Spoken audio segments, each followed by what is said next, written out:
So welcome everybody to another one of our series where we're talking to exceptional people who do exceptional things to hopefully motivate, inspire and power you as we go through this difficult times, and it's a time of change. So it's about facing some of your fears, and it's about doing things, getting back into the office and having a go at stuff.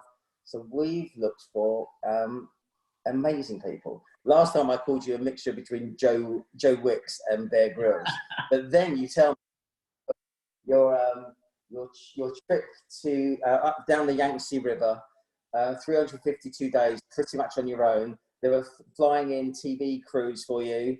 10 of the 16 didn't make it past the day because of bears, wolves, altitude sickness, you know, the usual stuff that us recruiters face every day.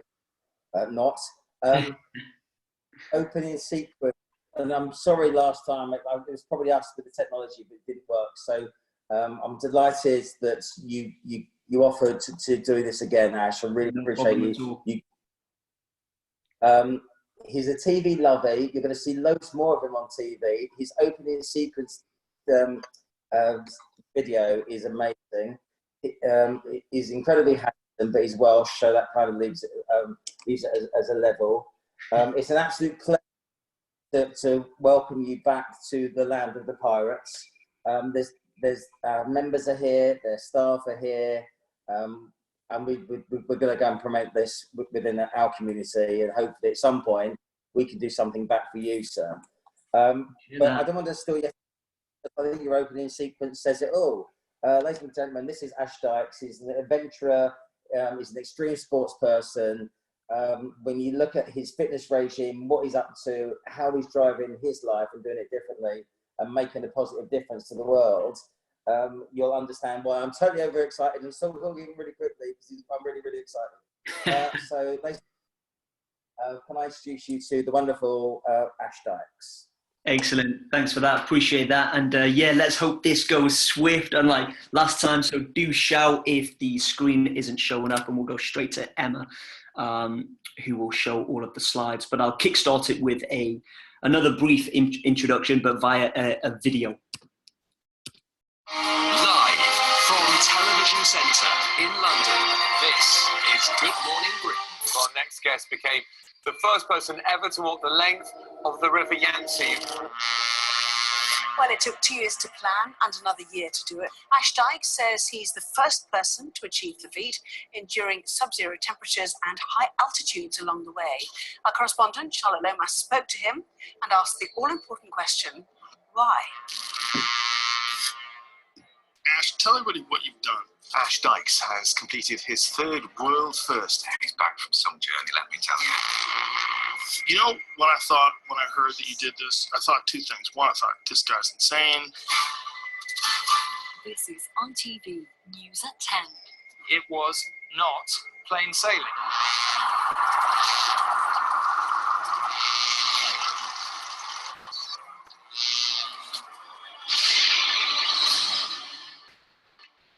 A lot of people deemed this expedition as impossible. Every day was possible. Through hard work, sheer determination and grit, and just keep standing up and pushing forward. Anything can be achieved.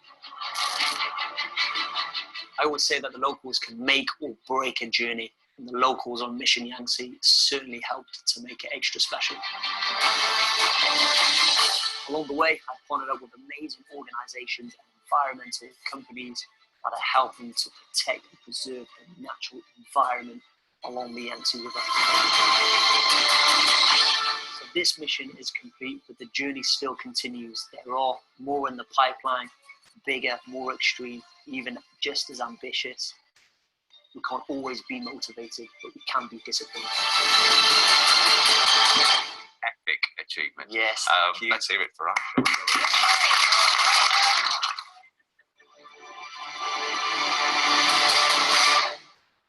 So that expedition I actually completed around 8 months ago now, I think it was. But before I talk about Mission Yangtze, I just want to roll it right back to the beginning, pretty much to how it all started and where it all begun. So I'm based here in North Wales, just on the coast there in Old Colwyn. a normal upbringing, normal background. I was in my local high school. I then went on to an outdoor education course in my local college.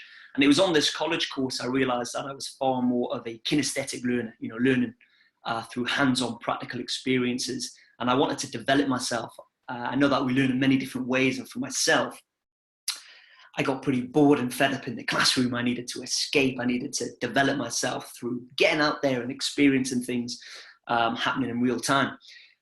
A lot easier said than done. I wanted to travel, but I had to, break this big, ambitious dream and goal of mine down into lots of little and individual sections so that I could tick off each goal that would eventually lead me to the main goal, which would be to set off and travel.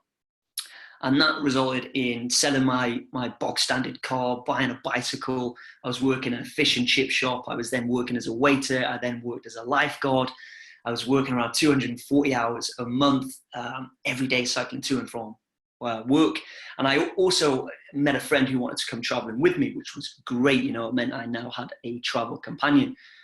And I thought it's all good going off traveling, but eventually money will run out. We'll be forced to come back to square one, and everyone would have moved on with their lives and with their careers. And so I needed to invest in myself, find a certain qualification that would enable me to work whilst I'm on the go in order to top up the funds. And I very quickly decided that I would take on scuba diving. So this is in North Wales. I was doing my open water, my advanced, my rescue scuba diving qualifications. And when I sold my car, I used the money off the back of my car to actually purchase these qualifications. And then we eventually ticked off all of those little goals, ticking off that final goal, what we were aiming for, which would see us go off traveling, cutting a long story short. And age 19, we went straight to China, which was amazing. We were trekking the Great Wall, we were soaking up the local culture. But we found that we were very much on the beaten track. We shared the same photos, stories, and experiences as everyone else, which was great. And it meant that we also met people from all over the world, which was awesome. But we didn't travel to share the same experiences. We went off there to try to create new ones, take on our own adventures, capture our own individual photos. And we only spent 2 weeks in China. We then went across to Southeast Asia. We were in Cambodia. And me and my friend were pretty much sulking on the Mekong riverbank at that point because we had spent way too much money and we hadn't done anything adventurous. We were on the trains, on the touristic buses. And I said to my friend, look, let's just do it. How about we purchase the cheapest and most ridiculous bicycles we can find, because we were on a shoestring budget, and we cycled Cambodia and the entire length of Vietnam. No buses, no trains. And my friend sort of laughed at me and he said, okay, that sounds great, but on what bikes? And as he said that, we heard this screeching noise behind us. We both turned around and it was this sort of frail old lady cycling this ridiculous looking bicycle. No gears, no suspension, a little basket carrying her food on the front. And that bike looked affordable. And I was like, perfect. We go out and we purchased 2 of those bikes. And we did. Only about an hour later, we went in search for the most ridiculous bikes we could find, and we were successful.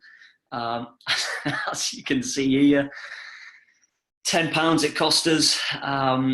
No gears, no suspension. I was really on a low budget. We didn't have no pump, no puncture repair kit. We had a basket on the front, a little bell. We found string on the side of the road that we used to strap on the rucksack to the back.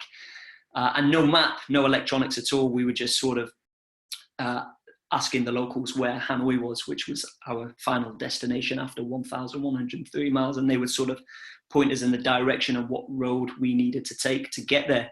And it was reckless. I hold my hand up and say it was dangerous. It was pretty stupid. No helmet, no reflectors. We were hit by mopeds. We were dodged by lorries. We were chased by dogs. Due to the visa scenario, we had to hurry up, and so as the last day we cycled 39 hours straight, so all the way through the day, the night, and then the following day. And we were then turned down by 7 different hostels and guest houses because we just looked absolutely ridiculous. We looked a mess. They said, you're not staying here on your bike, and we had to wander around looking for accommodation for 45 hours without no sleep. But we completed it. It took over 2 weeks. The bikes broke about 17 times in total. But this was the catalyst. This is when I found my niche. I found my passion. I loved this adventure. As cheap and as nasty as it was a really cool adventure, and it was the spark. And so I couldn't stop. And so I decided to continue. I then went over to Thailand. I crossed from Thailand into Myanmar via the border, via the jungle where there's no border control. Me and my friend were learning how to survive in the jungle with a Burmese hill tribe, which was another really cool and humbling experience, you know, learning only a fraction of what these guys know and the teamwork that they put in. I very quickly realized that they're almost not working as, let's say, 16 individual beating hearts, but they're working as one solid unit. And they're so in sync with one another that they're actually one big power beating heart. And that's how they hunt, how they gather. And they were teaching us all of this: berries that act as mosquito repellent, how to build rafts and shelter using natural resources. You can see it's the banana leaf. This was my bedding for the night. I then continued. I tried my hand at Australia, which was way too expensive for a low budget traveler like I was at age 19. And so I rushed back to Asia, loved everything about it, the people, the culture, how cheap it was, the lack of health and safety. And so I went to India, ventured up North India to Srinagar, and we're trekking the Himalayas. Again, another incredible adventure. And after traveling around India, it was now time to act on the previous plan that I had in Wales, which was to pursue the scuba diving and hopefully find work. And I was successful. For the next 2 years, I was working and living in Thailand as a master scuba diving instructor, teaching people from all over the world how to wreck dive, deep dive, night dive. This was pretty much the office, a cool lifestyle, but you don't earn much money. So whilst I was in Thailand, I was training and competing in the local martial art of Muay Thai, which is Thai kickboxing. And you can see the sort of locals around the ring. If you win your Muay Thai fight, you get enough money that pretty much pays for 2 to 3 months worth of accommodation. If you lose, you go home with absolutely nothing. So it is very competitive.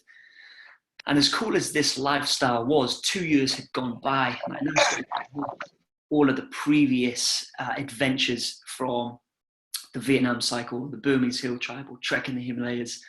And I wanted to pursue the passion of adventure. I believe, you know, whatever passion you have, you shouldn't ignore it. You should always try to follow it. And I came up with this idea that I now wanted to do a walking expedition instead of a cycling trip. I knew that I wanted it to be in an extreme country that I was very unfamiliar with. And I liked the idea of sort of going solo and unsupported and relying on myself and what I have with me in order to survive. So I got the world map out, started to look for these rather extreme countries, and I quickly figured that Mongolia was one that features in my mind a lot, but I don't know much about. I know it's home to the Altai Mountains, to the Gobi Desert. You've got your eagle hunters in the west. You've got your reindeer herders up north, your camels down south. And my idea was to maybe walk 100 miles or maybe 200 miles. And so I quickly decided that I wanted to walk the entire length of the country, some 1,500 miles completely solo and unsupported, which would anticipate to take around 100 days. And I started the best way to plan something that big was I started to look into those people who had done it before. I didn't know it was any world record at this time.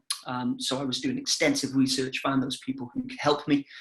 And after I got teams in the US and the UK and Mongolia involved, because I knew this one was a much bigger one than obviously the previous ones, we were doing our logistics, we were doing our scouting, and we couldn't find any evidence to suggest that anyone had completed a solo and unsupported walk across Mongolia. But we did find someone who had attempted, but was unfortunately evacuated 3 times just after the halfway point.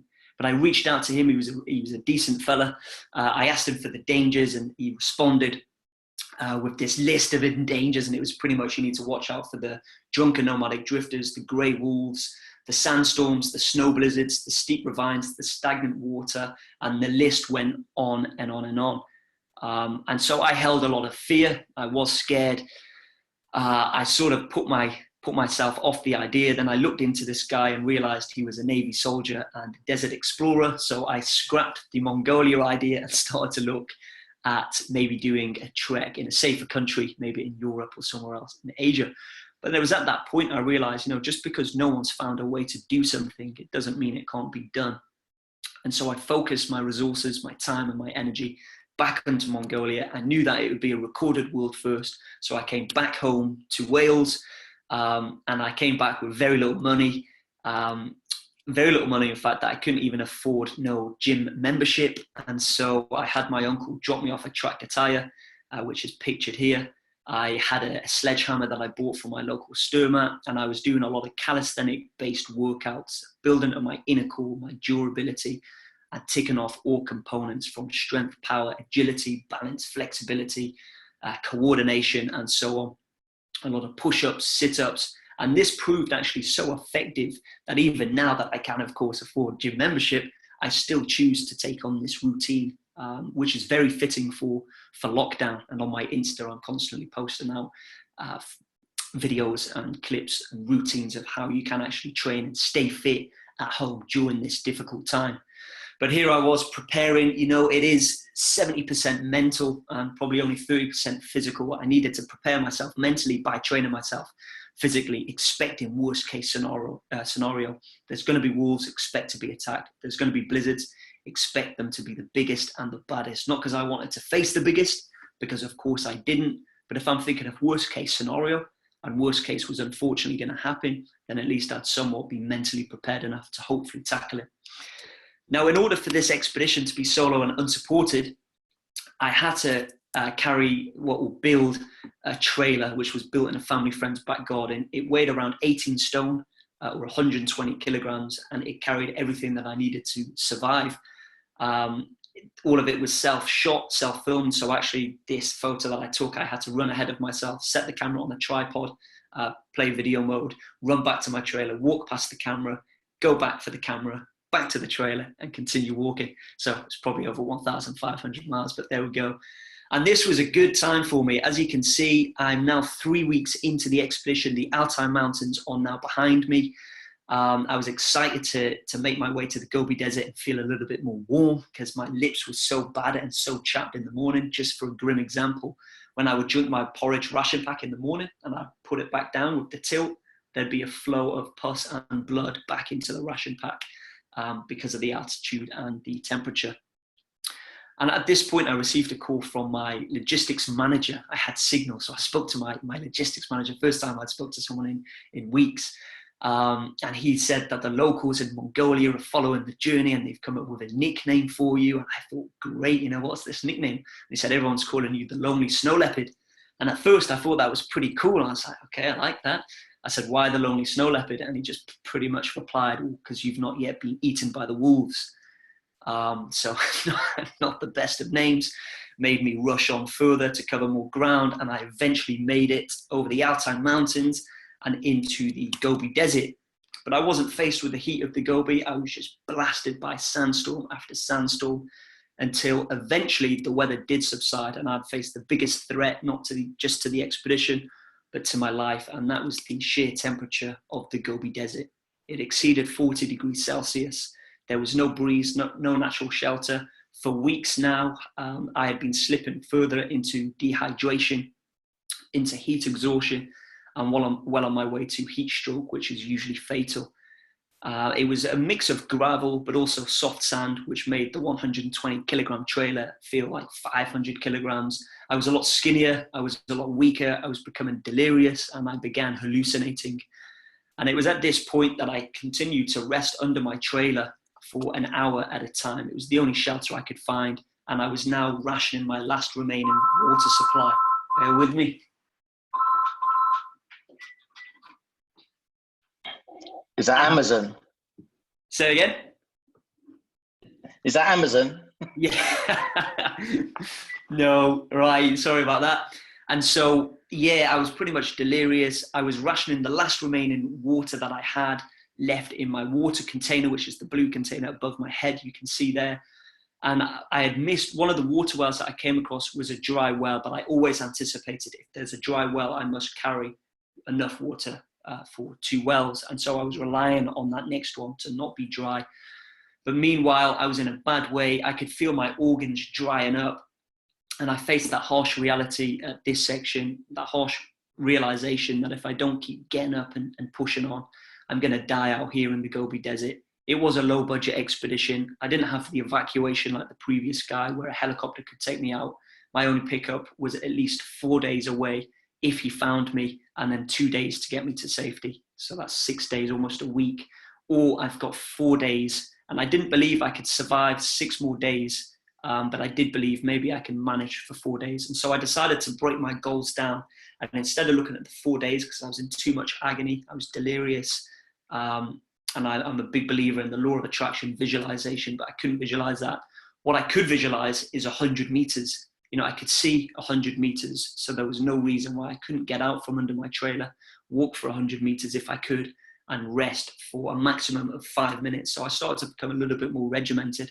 And by effectively breaking this big goal down into lots of little 100-meter sections, I did just about make it to that community. It took me 8 days to recover. I was in an awful way, but I did buck up that courage and strength again to be able to continue. And after 78 days and 1,500 miles, and looking a little bit like a Yeti, I completed that expedition, becoming the first recorded person to do so. And this allowed me, this was the catalyst to the career now. This allowed me to continue doing what I love, doing what I was passionate about, but to pursue it as a career. And that brings me on to Madagascar, the one that happened before Mission Yangtze. So this is the 4th largest island in the world. 80% of all plant life and wildlife found in Madagascar is found nowhere else in the world, which is incredible, which makes it really unique and is what attracted me to want to take on this expedition in the first place. This was a world first record to walk the entire length of the island from the southernmost point to the northernmost point via the interior, while summiting the 8 highest mountains along the way. But when Madagascar usually pops to mind, what tends to feature first is probably, of course, the Madagascar movie, but none of these actually exist there, of course, but the lemurs do, and there's over 90 different species of lemur. And with all of my expeditions, I never like them to be about myself and the journey, one man and his mission.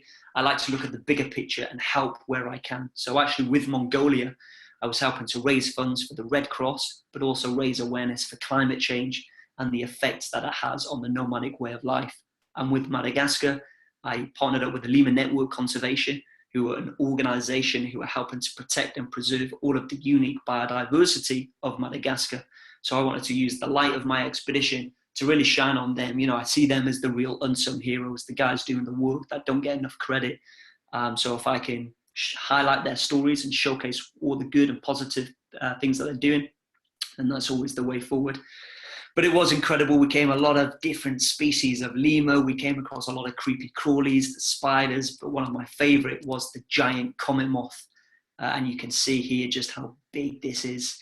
And with Madagascar, in order to summit the highest mountain in the world, on the island, you must carry yourself a white living cockerel. It's a tradition. The locals say you must carry yourself a white cockerel in order to keep off the bad spirits and witches of the rainforest.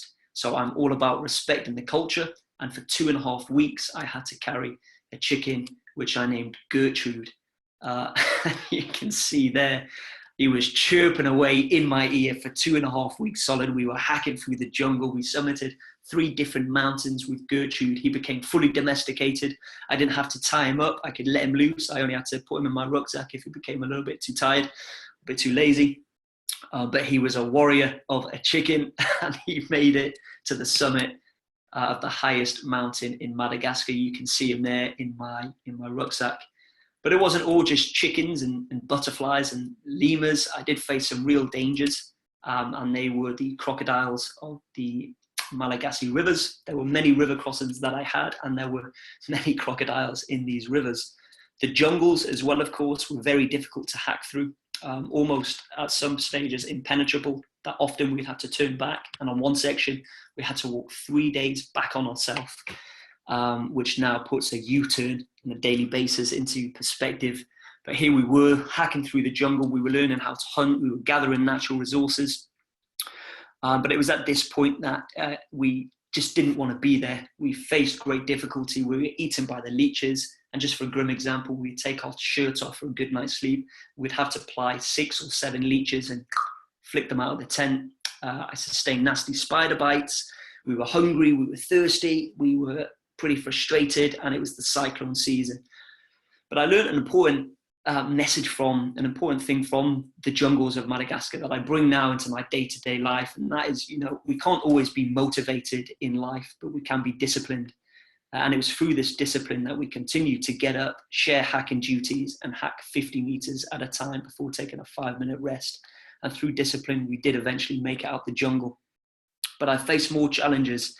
And only 1 month into the expedition, I caught malaria and almost died from malaria. I had to walk for 4 or 5 days with falciparum, which is the deadliest strain of malaria, to the nearby community that I knew had local transport. And if I could make it, which I did, that transport could take me to a city, in which I made it to that city just in time to receive medical services, potentially 3 hours before slipping into a coma. I managed to make a full recovery because there's 4 different strains of malaria. You've got falciparum, which is the deadliest. It can kill you, but if you catch it in time, you can eradicate it out of your system. You've got the 3 lower strains, which can remain dormant. So I like to try to remain positive. Like, unfortunately, I got malaria, but fortunately, it was the strain that I could rid out of my system should I make it in one piece. And I then became ambassador for Malaria No More UK to try to give back into Downing Street and speaking in Parliament and addressing the real life dangers and situations going on in Madagascar and trying to raise funds for the Global Fund to help protect and save lives from malaria. But after 5 months and 1,600 miles, I completed that expedition. And they're the 8 highest mountains you can see there. And that brings me on to Mission Yangtze, my most ambitious expedition to date. It took 2 years to plan. I won't bore you with the logistics, but it was a logistical nightmare, having to get the right permits, the right visas, the right teams, the right film crew, guides, authorities on board, the government. It's a 4,000 mile journey that took 352 days to complete.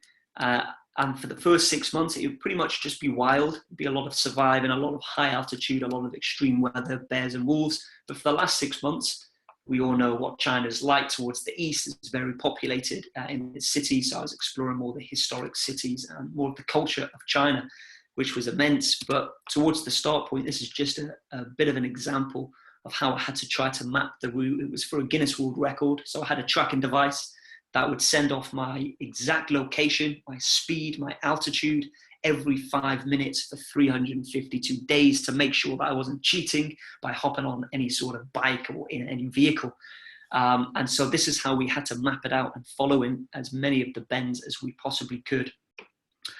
But the difficulty with this expedition is before I made it to the start point, now already 2.5 months delayed due to sensitivities, I lost 4 members of the team. First, it was the film crew, scared of the bears and the wolves and suffering slightly with altitude sickness. Then it was my guide, my Tibetan guide, who started bleeding from the nose, who started vomiting. We were at just over 5,000 meters, which is almost the equivalent of Everest Base Camp. So we had to get him off the mountains now. And so that brought me back to the city. I now had a lot of my team members telling me to abort the mission. It's been almost 3 months delayed. It's too dangerous, rest and start again, try again next year. So the first attempt to get to the Yangtze source high up in the Tibetan plateau was a failed attempt. But I couldn't do that. I had a lot of experience under my belt. I believed in the preparation and thought it was important to go for it to try to get it done. Lucky I did, because I wouldn't be there now because of coronavirus. But I pursued and made it to the source of the Yangtze River, and here you can see that's just the trickle. That's the 3rd biggest river in the world and the largest river to run through a single nation. One of the most mysterious rivers as well. Very difficult to get to, difficult to find. We needed a national park and the rangers on board. But this stretches across China for 4,000 miles before pouring into the East China Sea. And here it's so narrow you can step over it, but in the Yangtze it's almost 10 miles wide in where it pours out in Shanghai. But you can see it was very wild. I felt very vulnerable. It was very remote. Me, my guides, and my horse, which is a lot stronger than the chicken I took in Madagascar. We named this Castor Troy because he was pretty much a badass and he was the only one surviving. out of the four. Ash, I'm not. Has everyone else seen the pictures? Is it just me? Have they just died now? Yeah. Have they? They just died. Yeah. Okay. Let me just try to. Are they still dead? We're still on the guide.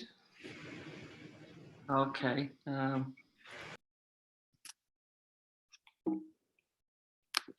about now? Blank screen. Just green. Yes, it's got. Okay. If I stop share, then I'll share again. It's no big deal this time round because. We're there.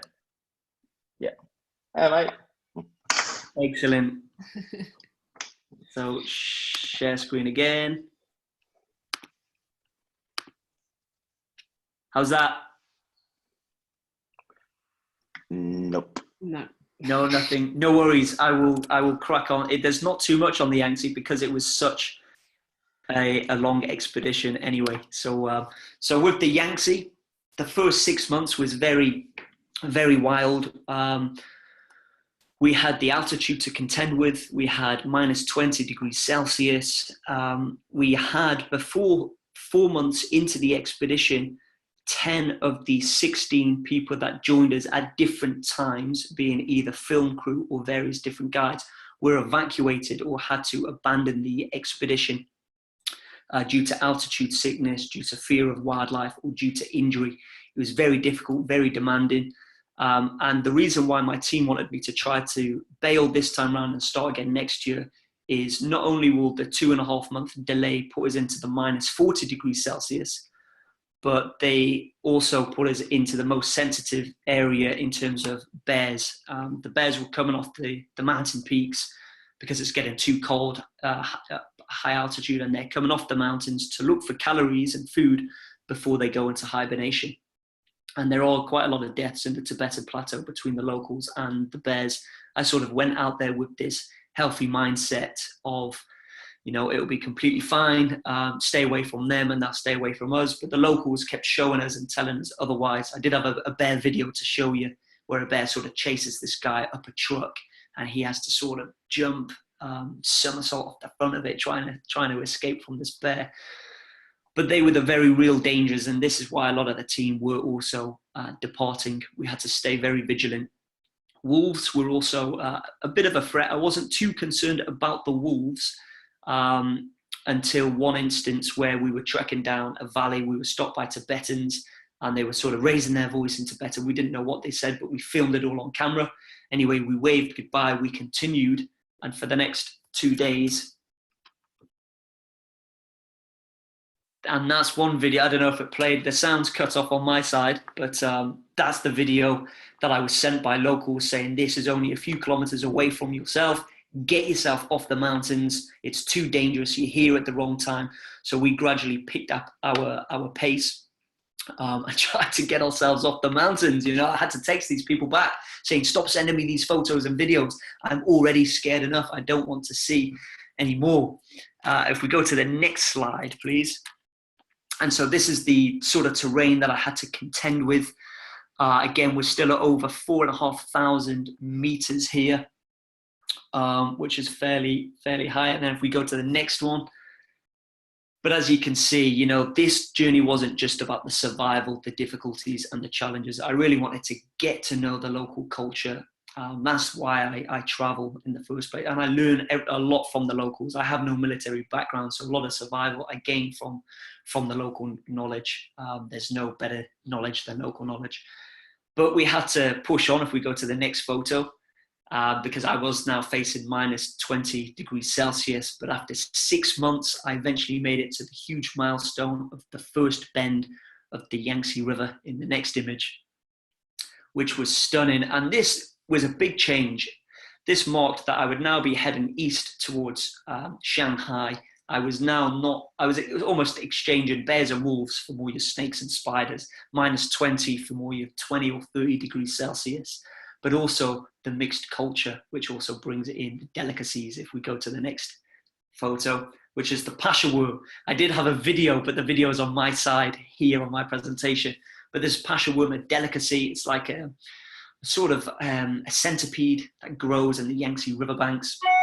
And I just tried as much as I possibly could of the local delicacies. If we go to the next image, and I was getting involved with the locals as well, filming everything about their way of life. I came across a lot of different minority groups, but as well as the culture, the surviving, the challenges, and the beauty and diversity, there was very crucial environmental angles to the expedition. If we go to the next slide again, please. And that was the fact that I was raising awareness about plastic pollution, sustainability, protection of the Yangtze River. I was stopping at certain cities to provide talks to kids to do litter picking. And if we go to the next image again, and also hand out water to go bottles. And these bottles that you can see in my hand, it's got a built-in filter originally created by NASA. And it gets rid of 99.9% of all bacteria and contaminants. And I'm able to drink from any water source except for seawater. And this meant by using this one bottle for the whole duration, I would end up not using around 1,200 half-litre single-use plastic bottles. And I was handing these out. If we go to the next image again, please. And also partnering up with the WWF to raise more awareness about the species of the Yangtze, particularly the finless porpoise dolphin, and how we need to protect. And actually, these numbers have now started to steady. They've been declining rapidly, but only last year there's been a steady, and it's believed that in the next few years, they'll be on the increase, which says a lot for the Yangtze River. And then again, which says a lot about China in general. They're turning things around now. There's more wind farms, there's more solar panels. The national parks are expanding, and fishing is now illegal from the Yangtze River. But after 4,000 miles, I gradually started to make my way to the end. If you can go to the next slide. And this was one of the world's most interactive world first expedition. From the 6th month mark into the journey, I opened the expedition up. I had members of public, Chinese celebrities, brands, organizations. We would live stream to millions across China. We're creating the documentary, of course, and towards the end, I had over 100 people who joined me for the last few kilometers, and eventually, if you go to the next image, please, made it after 4,000 miles and 352 days. Now, with all of these journeys, you know, I never like that. I know that it's difficult to relate to because we're not all going to walk a river, hack through a jungle, or walk across a desert. But it's more extreme lessons learned, or lessons learned from the extremes. And with the Mongolia one, especially in the Gobi Desert, it's the fact that no matter what you're working towards, it's important to break your goals down into lots of little sections to make it achievable. Otherwise, you can be daunted by how far the end goal actually is. With the jungles, it's that realization that, again, no matter what you're working towards, you know, we can't always be motivated, but we can be disciplined. And with the Yangtze, it's not only to enjoy the world we live in, but to protect it. There's also whatever vision you hold, whatever dream you're working towards, it doesn't matter if no one else sees it for you. You know, you must see it and believe it for yourself and go after it regardless. But I believe we'll open it up for any questions now. So appreciate you for listening to the presentation. Thank you very much. Brother, that was really good. Unbelievable. You're a nutter. An absolute nutter. And it's always good, right? Because I think I know everything, and then I write loads and loads of notes. It's really cool. There was some really cool stuff that came out of that, and I'll open it up to everyone. But I just wanted to say, obviously, so learns from me, breaking down everything into smaller goals. Yeah. And which is achievable, and you can see the end of the future. Please God, COVID doesn't last 352 days. Jeez, having discipline, no, can't do. Having the discipline to get things done. And also, there was a little point in there about you don't want the bad messages. So please, people across all of the pirates, don't be paranoid about the overdosing on what the media are saying about COVID. It's a relatively light disease that is just blown out of all proportion. And although it's hurting families, I've lost 3 family members. It's hurting lots of people, but it's a relatively light disease. And interesting that one of the parts I got out of this is about being prepared for everything, right? So thinking about the worst case. Yeah. And what was really interesting is Mark Woods said exactly the same thing. Right? Oh, nice. I think that's one of the things that's kind of separating really exceptional people is about being prepared. Yeah, I'll kick it off with, if I may, can I kick it off with a question? And sure. then we'll open up to everyone else. So course. everyone, you're currently on mute. If you want to ask a question, you just literally, I'll invite you, and then you can kick off. Oh, by the way, I thought it was really interesting. When you spoke about drunk nomadic drifters, after 4 wives, I thought you were talking about me. So just a bit. But and we've got so many similarities because we're super fit, strength, power, agility, durability. I did 7 minutes on my platinum bike, mate. We are very, very similar. Can I say, so the big question for me was, did you have a big plan, right? Because you're going to be TV, you're going to be global. Everything that's happening now. It's the beginning of the Ash Dykes tsunami, right? And we're very privileged to have you here.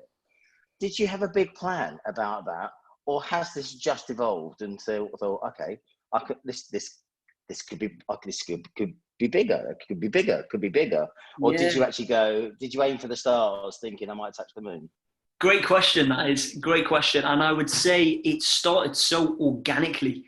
It was probably the curiosity and wanting to get off the beaten track, mixed with the lack of money that I had, which would force us to do cheap adventures on cheap bikes rather than going by the bus.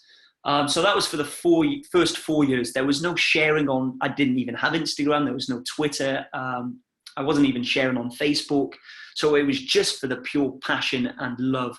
However, with Mongolia, I realized that there was a lot of interest building around it as I was leading up to the start line. And I realized, well, it'd be a shame of me, if not selfish of me, not to be sharing stories from Mongolia that people may not have otherwise have known. And so that's when I had that angle that, wow, if I can share the journeys. So it was almost realizing people's interest in the journeys that I was able to pursue this passion or this career.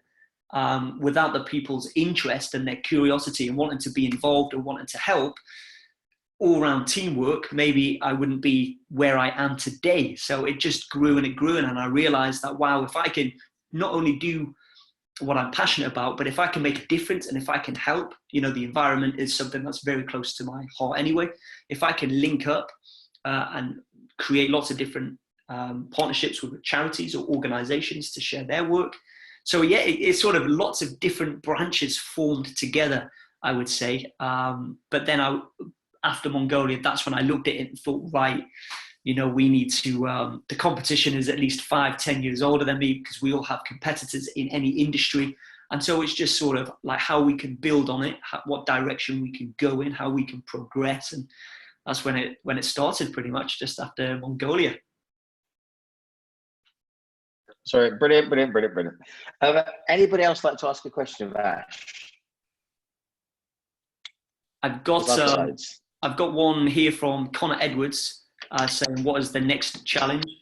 The next challenge, so in the next few days, we'll be signing a contract to launch the Mission Yangtze documentary internationally. And so I should be able to announce, the documentary soon, I hope. The book, we're working on a second book, which is the sequel to Mission Possible. And we're also working, of course, this is just the beginning, Mission Yangtze was almost just like the warm-up, but I don't think it'll be anything that long, because 352 days is a heck of a long time. I'm trying to bring it down shorter, just as ambitious, just as extreme, just as interactive, but more for TV. So I am currently working with the team in LA about next steps for sure. So yeah, just the beginning. Got another one here. How do you manage food for a self-supported trip by Freddie Stone? So for the food, Mongolia was the only solo and unsupported trip.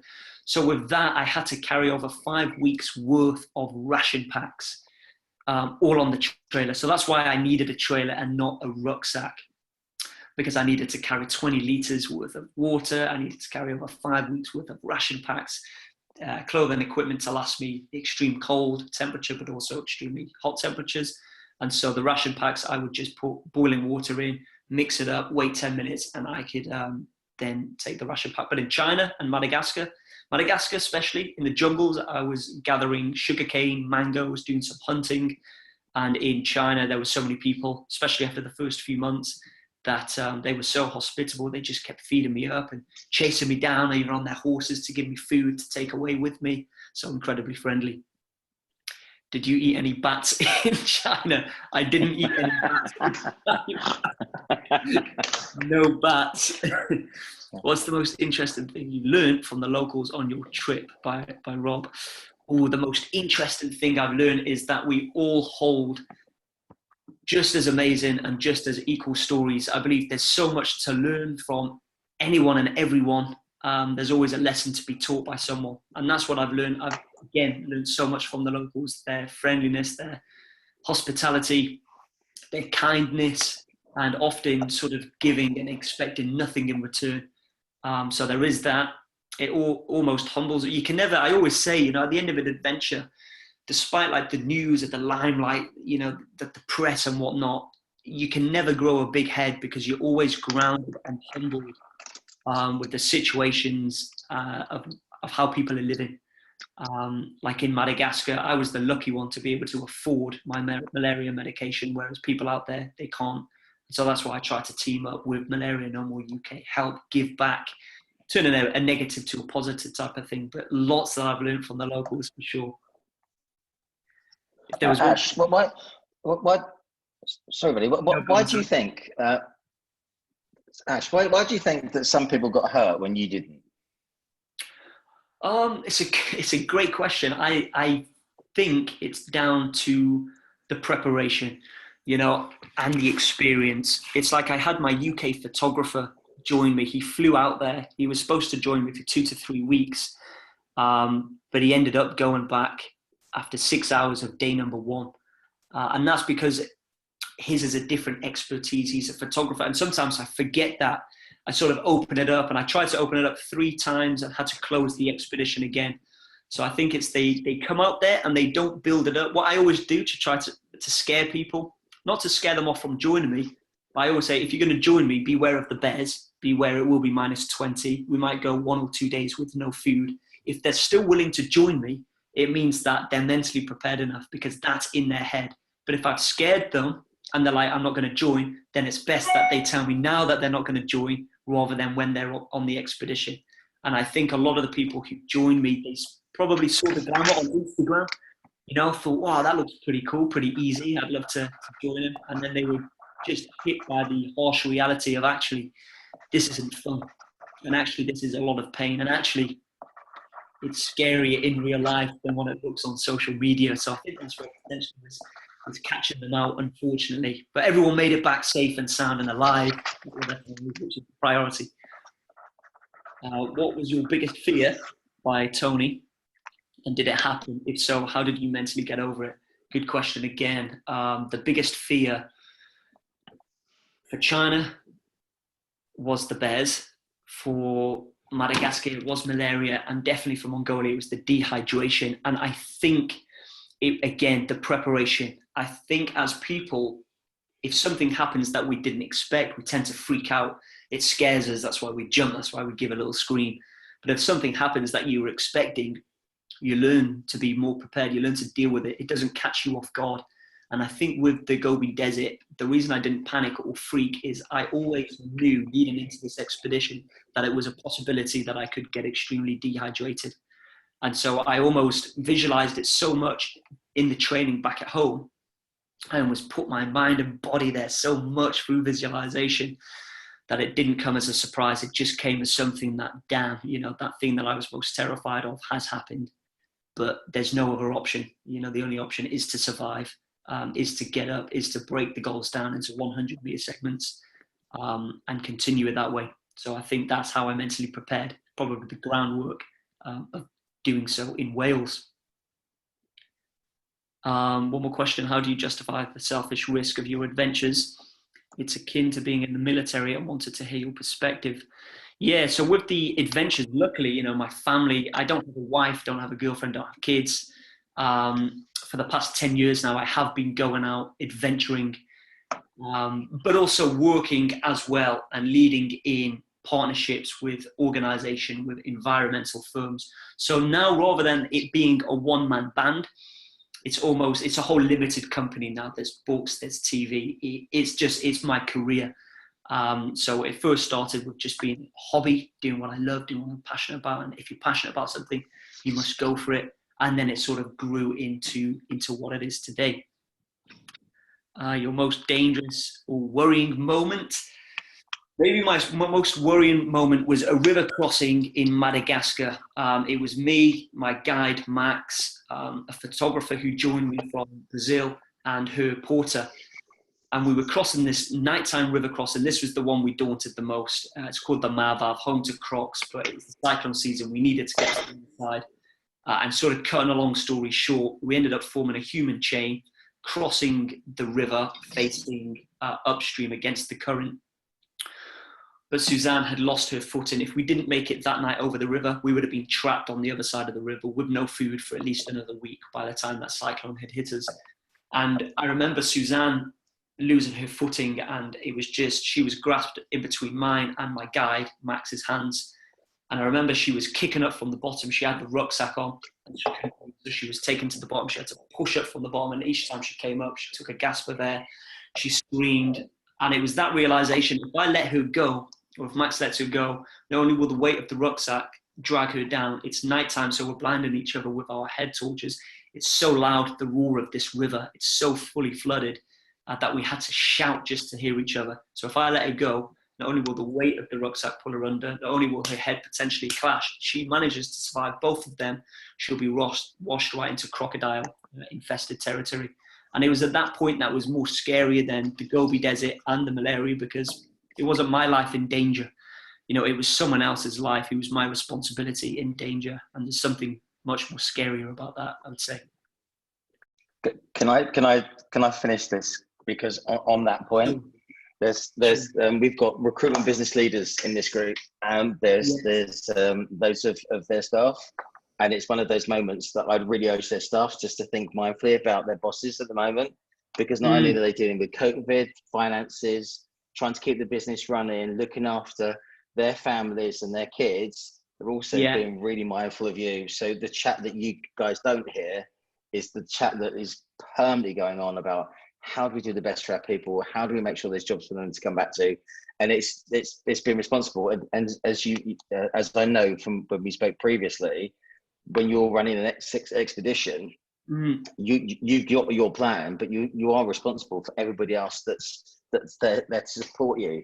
And it adds an extra dimension to absolutely everything, because you think about stuff like that. Yeah, no, majorly. Ash, you are brilliant, mate. Thank you for that. I'm absolutely blown away. When Joel said you've got to talk to this guy, he's a bag of energy and his stories are off the scale. I didn't really realise. So, and I thought a crocodile was something you made shoes from, not actually something that came into your life. Yeah. On behalf of all of us, thank you very much. That was spectacular. And every time that you're doing something, we'd love to be part of it. If we could help you with anything, always lean upon me. And we've got a big community. There's over 6,000 of us. We do everything we can for you. I look forward to seeing you in TV, documentaries, films, probably on stage. Whatever you're doing, we'll keep working, keep putting the grind in, isn't it? Yeah, brilliant. Right, we're all in this together, and you, sir, have made a difference to us. So thank you. Appreciate that. On behalf of all of us. You know, be safe, stay productive, and we'll get through this dark time. Take it easy. Cheers, brother. Bye-bye. See you now. Bye. Bye.